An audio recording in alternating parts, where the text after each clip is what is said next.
Crypto currency के खेल में पाकिस्तानियों को 18 अरब का चूना लग गया। ये फ्रॉड 11 एप्लीकेशंस के जरिए किया गया जो आलमी क्रिप्टो एक्सचेंज बाइनेंस से जुड़ी थी।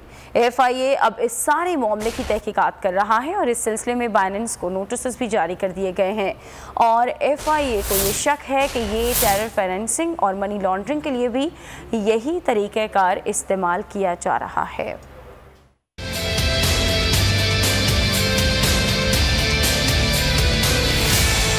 क्रिप्टो करेंसी में ट्रेडिंग के नाम पर 18 अरब से जायद के फ्रॉड का इंकशाफ। FIA ने आलमी क्रिप्टो एक्सचेंज बाइनांस को नोटिस भिजवा दिया। FIA की जानिब से नोटिस केमैन आइलैंड में मौजूद बाइनांस हेडक्वार्टर्स और पाकिस्तान में मौजूद उनके चैनल मैनेजर को भिजवाए गए हैं। FIA के मुताबिक अरबों का फ्रॉड 11 एप्लीकेशंस के जरिए किया गया जो बाइनांस से जुड़ी थी। ये तमाम एप्लीकेशंस दिसंबर में अचानक बंद हो गयी, जिन पर हजारों पाकिस्तानी रजिस्टर्ड थे और उन्होंने अरबों रुपए लगा रखे थे। एप्लीकेशंस के जरिए इब्तिदा में वर्चुअल करेंसीज में कारोबार की सहूलत दी जाती थी और बिटकॉइन, एथराम, डोजकॉइन वगैरह में सरमायाकारी बाइनेंस के जरिए जाहिर की जाती थी। एक एप्लीकेशंस पर 5 से 30 हजार कस्टमर्स मौजूद थे जहां उन्होंने 100 से 80 हजार डॉलर की सरमायाकारी कर रखी थी। एप्लीकेशंस के जरिए अवाम को मजीद अफराद को लाने पर भारी मुनाफे का लालच भी दिया जा रहा था। FIA के एडिशनल डायरेक्टर इमरान रियाज ने बताया कि FIA को बाइनेंस के 26 मुश्तबा ब्लॉकचेन वॉल्ट भी मिले हैं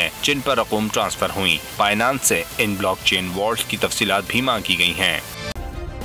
सब्सक्राइब करें और बेल दबाएं ताकि कोई खबर रह न जाए।